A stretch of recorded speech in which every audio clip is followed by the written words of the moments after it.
अस्सलाम वालेकुम my YouTube family, कैसे हैं आप सब। आप देख रहे हैं हमारे यूट्यूब कुकिंग चैनल जायका कुकिंग जाहिदा। तो आज हम आपके लिए लेकर आए हैं गर्मियों के मौसम में बहुत ही मजेदार मिल्क शेक रेसिपी, जो कि है एनर्जी से भरपूर और ऐसा आसान और यमी मिल्क शेक जिसकी रेसिपी यूट्यूब पर आपको कहीं नहीं मिलेगी, क्योंकि हम इसे बिल्कुल अलग तरीके से बनाने वाले हैं। तो चलिए सीखते हैं इस रेसिपी को। तो इस मिल्क शेक को बनाने के लिए हाफ लीटर दूध लिया है, जिसे हम बॉईल करने के लिए रखते हैं उबाल आने तक। तो यहाँ पर हमने एक छोटी सी कटोरी ली है, जिसमें 4 चम्मच कस्टर्ड डाल रहे हैं और इसमें पानी डालकर एक लिक्विड फॉर्म में ले आएंगे। अच्छी तरह से कस्टर्ड को मिक्स कर लें ताकि इसमें डले बाकी ना रहें। अब ये देखिए दूध में उबाल आ चुका है। अब इसमें हम शामिल करेंगे शुगर। हाफ लीटर दूध है तो इसमें हम शामिल करेंगे 250 ग्राम चीनी। अगर आपको ज्यादा शुगर पसंद है तो आप इसकी क्वांटिटी बढ़ा सकते हैं। बिस्मिल्लाहिर्रहमानिर्रहीम। अब जो कस्टर्ड लिक्विड हमने तैयार किया था वो भी हम शामिल कर देंगे। इस दौरान मुसलसल चम्मच हिलाते रहना है।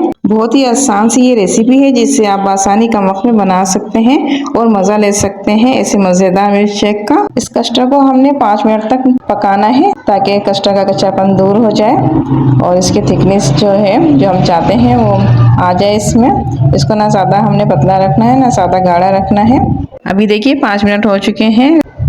ये देखिए इतनी थिकनेस इसकी रखनी है। पक्के तैयार हो चुका है। अब चूल्हा हम ऑफ कर देते हैं। इसको ठंडा होने के लिए रख देते हैं। जब तक ये ठंडा होता है हम बना लेते हैं अपने मिल्क शेक के लिए जेली। तो जेली बनाने के लिए लिया है हमने एक छोटा सा बर्तन। हम जेली के एक साशे को इसमें डाल देंगे। मैंने रेड कलर की जेली ली है, आपको जो कलर पसंद हो आप वो ले सकते हैं। आपको ये साशे किसी भी जनरल स्टोर पे आसानी मिल जाएगा। 20-30 रुपए का ये साशे होता है। और अब हम इसमें हाफ कप के करीब पानी ऐड कर देंगे और इसको थोड़ा सा चलाएंगे, फिर चूल्हे पे पका लेंगे। जब तक इसमें उबाल आता है हमने इसको मुसलसल चलाते रहना है ताकि जेली अच्छे से तैयार हो जाए। फिर इसको हम ठंडा करने के लिए रख देंगे। देखिए इसमें अच्छे से उबाल आ चुका है, ये पक चुकी है। अब हम इसको ठंडा करने के लिए रख देंगे। एक छोटा सा हमने प्याला लिया है, कटोरी ली है। अब इसमें हमने इसको डाल दिया है ठंडा करने के लिए। अब इसको छोड़ देते हैं हम। ये देखिए कस्टर्ड ठंडा हो चुका है। अब हम इसमें शामिल करने जा रहे हैं 4 से 5 चम्मच के करीब फ्रेश क्रीम। वो हमने इसमें ऐड कर दी है। अब इसको जूसर मशीन में हम ग्राइंडर कर लेंगे ताकि जूसी फॉर्म में आ जाए। अब ये देखिए ग्राइंडर कर चुके हैं हम, जूसी फॉर्म में आ चुका है।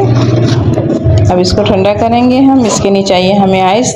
आइस हमने इसमें शामिल कर दिए हैं और बहुत ज़्यादा गाढ़ा है तो हम इसमें शामिल करेंगे पानी। थोड़ा सा आधा गिलास के करीब हम इसमें पानी ऐड कर रहे हैं। अब हम इसके गिलास तैयार करेंगे। यूनिक लुक देने के लिए हमने इसकी चारों तरफ रूह अफ़ज़ा लगाया है, ये देख सकते हैं। अब हम इसमें शामिल कर रहे हैं मिल्क शेक। ये देखिए हमने मिल्क शेक शामिल कर दिया है। जेली हम ऊपर से इसमें डाल रहे हैं। जेली डाल चुके हैं हम इसमें। ये देखिए बादाम हम ऐड कर रहे हैं इसमें गार्निशिंग के लिए। इसके साथ ही हम खोपरा जो हमारा पिसा हुआ है वो ऐड कर रहे हैं। ये देखिए कितना प्यारा गिलास बनकर तैयार हुआ है। माशाल्लाह माशाल्लाह। हाफ लीटर दूध में हमारे पास 6 गिलास बनकर तैयार हुए हैं। अगर हम बाहर से 1 गिलास पियेंगे तो 100 से ऊपर का 1 गिलास मिलेगा, जबकि हमने अपने घर पर ही बहुत कम बजट में बहुत शानदार मिल्क शेक बनाकर तैयार किया है। अगर हमारी रेसिपी पसंद आई है तो जायका कुकिंग जाहिदा के चैनल को सब्सक्राइब करें। बेल आइकन के बटन को प्रेस करना मत भूलिएगा। अपने प्यारों को ये वीडियो जरूर शेयर कीजिएगा। दुआ में याद रखिएगा। लाते रहेंगे नई नई रेसिपीज। तब तक के लिए अल्लाह हाफिज।